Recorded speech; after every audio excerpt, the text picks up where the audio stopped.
Елімізге еңбегі сіңірген спортшы Денис Тен қаза болды. Еліміздің айбынын асырып, Қазақстанның атын шығарған мәнерлеп сырғанаушы Денис Тен қайтыс болды. Бұл қайғылы оқиға бүкіл қазақстандықтарға өте ауыр тиді. Бір туар спортшының қаза болуы жайлы Қазақстанның денсаулық сақтау министрлігінің баспасөз қызметі мәлімдеді. Айта кетейік, 19 шілдеде Алматының Құрманғазы мен Байсейітова көшелерінің қиылысында белгісіз біреулер Денисті пышақтап кетті. Оқиға дәл түс уақытында орын алды. Ішкі істер департаментінің айтуынша, Денис Тен көлігінің айнасын ұрлап жатқан бейтаныс адамдардың үстіне түскен. Кейін олардың біреуі Дениске пышақ тыққан. Аталмыш жағдайды өз көзімен көрген жандар бірден жедел жәрдем шақырған. Нөмір 12-ші орталық қалалық клиникалық ауруханасына хабарласқанымызда, бізге спортшының сол аурухананың жансақтау бөлімінде жатқанын растады. Мәнерлеп сырғанаушы ол жерге түскі сағат 3 кезінде өте ауыр жағдайда түскен. Ол 3 литр қан жоғалтқан. Бірақ тез арада жасалған отаға қарамастан, Сочи олимпиадасының қола жүлдегері Денис Тен қапыда көз жұмды. Мәнерлеп сырғанаудан қазақ елінің абыройын асқақтатып, талай рет елімізді жеңіске жеткізген спорт шеберінің қаза болуы бүкіл қазақстандықтардың қабырғасын қайыстырды.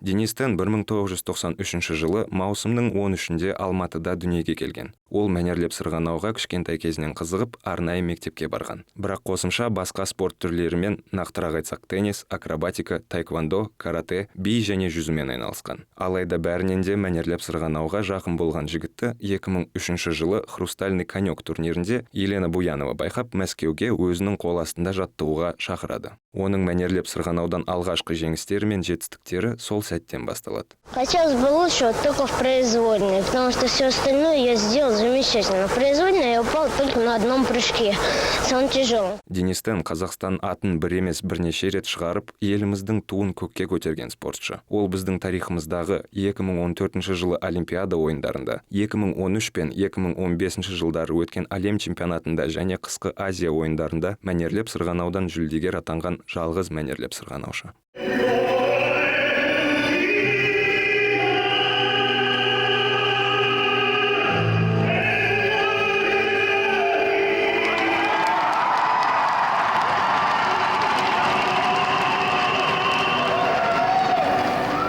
Осыдан бірнеше күн бұрын Денис Тен біздің арнамызға сұхбатқа келген еді. Сол кезде спортшы болашақтағы жоспарларымен бөлісіп, өзін кинематография саласында сынап көргісі келетінін айтқан болатын.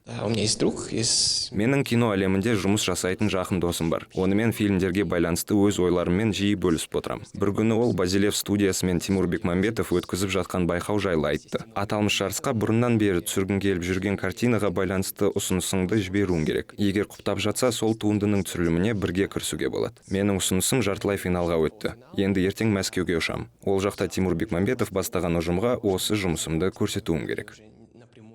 Ол бұл байқау үшін көп еңбектенді. Үлкен бір сценарийді өз қолымен жазып шықты. Сондықтан оның еңбегін елемеу мүмкін емес. Я очень быстро работаю. Мен өте тез жұмыс істеймін. Осыған дейін айналысқан жобаларым көп болды. Әрине олар жайлы толық айта алмаймын. Бірақ сол кезде мұз шоуына продюсерлік етіп жүрдім. Сондықтан да барлық ойларым жобада болған. Оған арнайы музыка жаздым. Бүкіл әлемнен жұлдыздар жиналды. Дәл сол уақытта ұсынысымның жартылай финалға өткені жайлы хат келді. Әрине қатты таңғалдым. Тіпті есімді жия алмай қалдым. Бір жағынан оның өз уақыты да бар. Маған мұз шоуы аяқталғаннан кейін 3-4 күннің ішінде ойымды жинақтап, ұсынысымды ретке келтіру қажет еді.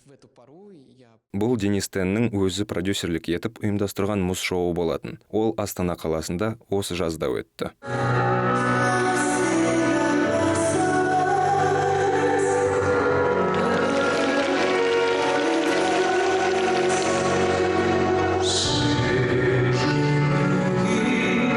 Ал сұхбат соңында Денис бізбен жетістікке қол жеткізу құпиясымен бөлісіп, біраз сырын ашқан болатын.